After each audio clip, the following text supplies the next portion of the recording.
Hello everyone, so how to install ABC on Apple TV.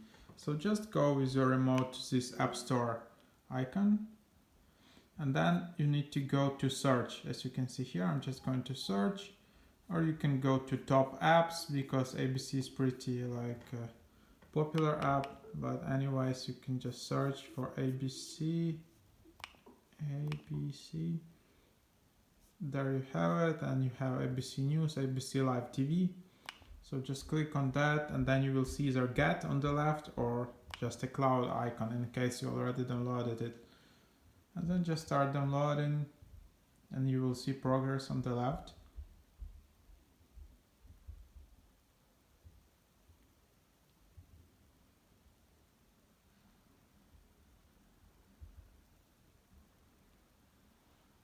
It can take some time depending on your internet connection.